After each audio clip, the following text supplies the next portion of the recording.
with lots of his spectators confused and his rise coming so fast. Some people speculate that Yeat is an industry plant or a TikTok rapper, with even some fans going to the biggest extreme ever, with saying that he sold his soul to the devil, man. But many people don't know Yeat's whole come up. With the last year, he's been popping everywhere. Kinda like Andrew Tate, but in rap. But it was actually very organic, even if he did some spiritual voodoo magic to slay a demon. Born Nora Oliver Smith on February 26, 2000, the Portland rapper developed an early interest in music. Though he's been releasing music since he was a teen, Yeat's mainstream popularity in 2021 with the release tracks of Sorry About That and Money Twerk. Both of these songs are classics in Yeat's short career so far. His star power continued to rise to new levels with the release of Get Busy, which went viral on TikTok. He continued. Attention Online helped him earn a joint venture deal with Field Chips Recording and Geffen Records. Yeat's most recent project, Alivë, which dropped on February 18, 2020, has already gathered positive critical reception.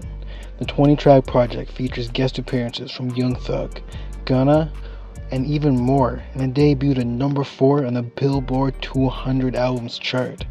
And the deluxe of Alivë has features from Lancey Foe, and 2 features from my favorite rapper of all time, Lil Uzi Vert, man. With his recent success, Yeat's been gaining lots of fans wondering, did Yeat sell his soul? For example, his very popular song, in my opinion, which is a 10 out of 10 song called Lying for Fun. Yeat says in the song, linked with the devil, told him I just need a signature. Need his autograph? I ain't never sold my soul, but I just donated it to you. I just tatted all that shit on me. Then it happened. Bitch, it's too true. What? Bitch, I made a couple M's, not off rapping. Yeah, but who knew? But wait, there's actually more. Let's really go in depth and just dig a little bit deeper, alright? Some fans have claimed he's really about that Satan shit. You know what I'm saying? With fans even saying, I fuck with Yeat's music, but he's straight up a devil worshipper. He's not even trying to hide it. It's irrelevant whether you believe it in this kind of stuff or not, because Yeat most definitely does. Late 2019, Yeat almost died of an overdose and made a deal with the devil for more time and success in the industry, and tattooed himself as an act of commitment. Shit started happening and shit started working. Before we get deeper into all of this, we're gonna really break down what it means selling your soul to the devil. Let's dig into the roots in history, where it all started with people selling their soul to the devil, man. A deal with the devil as a cultural mofet experiment, the legend of Faust, and the figure, well, of being elemental to many Christian traditions. According to traditional Christian belief about witchcraft, the pact is between a person and the devil or another demon, trading a soul for diabolical favors, which vary by tale, but tend to include youth, knowledge, wealth, fame, and power, and in Yeat's case, a rise to stardom. It's also believed that some people made this type of pact just as a sign of recognizing the minion as their master in exchange for nothing. And remember, Yeat has a new song called Minion, Rich Minion. The bargain is a dangerous one, as the price of the feed service is a wager's soul. Pre-Alivë era, Yeat's symbolic battle between God and the devil was noticeable in some of his older tracks. The art of his Different Creature project showcases this conflict. Early on, Yeat was pretty balanced out. Some of the lyrics were about feeling blessed and trusting the process. Others were about being cursed and embracing the sin. Most of the early lyrics weren't explicit references to God or the devil though. I prayed to the devil. He gave me some luck and blood. This is one of the first times that Yeat brings up the devil, but it definitely isn't the last. He starts to mention having met with the devil more frequently during the later stages of this era. Yeat's I'm So Me is the last full-length project in this era. The album covers features both Yeat and the devil playing chess around a pile of money, implying maybe some negotiations. It seems like during this time he was relatively conflicted on which path he wanted to go down. Indecisiveness wouldn't last forever. Unruly DIE 2. Talk to my demon, no. It's no more switching sides. This sentiment is echoed on a later track like Met the Devil. But this line showcases Yeat's feelings in the months leading up to his album, Alivë. It seems like around this time he had finally made some sort of decision and picked a side. Remember, this context for the next era of his music, so to stay tuned. Alivë era. Yeat had a near-death experience around this time, and people are convinced Yeat believes the devil saved his life. Sounds ridiculous until you consider the lyrics on the album. On the track, Died Before. Honestly, one of my favorite Yeat songs of all time. He said, I told him I died before. They wouldn't believe it. Take this line and pair it with the heart monitor from the album cover. Implication is that Yeat's heart had stopped at some point, likely due to an overdose. He had died, but he was brought back to life, hence the album Alivë. On the track Ecstasy. Upside down T, this is the one that's protecting me. He's just directly stating that the devil is protecting him. Not a stretch to assume that he genuinely believes the devil brought him back from his overdose. But you can be the judge for yourself, man. On the track Tonka.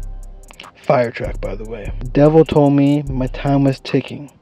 I got like 30 days. At this point, he knows the devil's waiting on his follow through. Whatever the specifics might have been, he doesn't really have an option to back down, at least at this point. Those aren't even the only times he's explicitly mentioned the devil on this album. Take all of that context paired with I'm So Mean, Deal with the Devil framed in the live cover background and the Pillars of Money on the foreground. He is spelling it out to everyone. Yeat was at the end of the road and made a bargain with the devil. His soul in exchange for a renewed life and a crazy, humongous career, man. 4L era. Keep in mind the 4L released only 2 months after Alivë. 4L was the album that catapulted Yeat into the public eye. Yeat only had a few songs with any sort of significant buzz prior to 4L, and they were nowhere near reaching a mainstream audience. A lot of people think Yeat's distribution deal was responsible for his TikTok growth. Sorry about that blew up because of the ex-Vine star, a musician, Dope Island, who fucked with the song and brought it onto the platform. 4L trades blatant devil references for equally blatant disrespect of God. Going back to Ella, Talk to God, Sideways, Mountain Climbers, and Money Twerk. All of these songs feature lyrics about how Yeat is kicking it with gods, doing drugs with God, and getting to God's height on Talk to God. Bitch told me she loved God, and I'm high with gods. This whole album is essentially Yeats manifesting the rewards of bargain, claiming that he has reached God's level, while disgrading all of his rules. He is, in essence, his own God. Up to Me era. By this point, Get Busy had already blown up on TikTok, providing Yeat with a larger fan base and a way more mainstream attention. The same disrespect towards God continues on Up to Me, with Stayed the Same and Back on Him, along with other devil references on the song Hey and Yeah Yeah. But beyond that, within the album are two of the most upfront lyrics about his deal with the devil that Yeat has ever put out. My money's so big. Got the devil on my phone, he told me, keep doing this shit. Yeah, devil taught me how to get rich. Yeah, how many bands? 6'6". To Alivë era. The events of Alivë have finally come full circle. With To Alivë, Yeat has officially broken into the mainstream, secured features from household names, and cemented his career with a #1 album, all thanks to his consistency, dedication, and of course, the man downstairs. Song Le Geek. All my demons talk to me. How else could I explain? They told me they were gonna do it, yeah. Now it happened. With all this being said, all the facts there, that Yeat sold his soul to the devil, you probably think I'm crazy. With me saying the story, I don't believe in the devil, nah. But Noah Smith character he made up, called Yeat, this is the story persona of Yeat, of him selling his soul to the devil. Remember, most of these rappers are characters that they actually play. So with that being in mind, I don't actually believe any of this is true, but I'll play along with the story and narrative because it's hella fun, man. Obviously this shit's fake as fuck, but this whole story and all the facts like just put together just makes it a beautiful story in the persona of Yeat, selling his soul to the devil for the success and fame and power. Let me know in the comments if you love this style of video, and like this video, share it to all the Yeat fans, and don't forget to subscribe if you fuck with a video. Punk Monk out of here, man.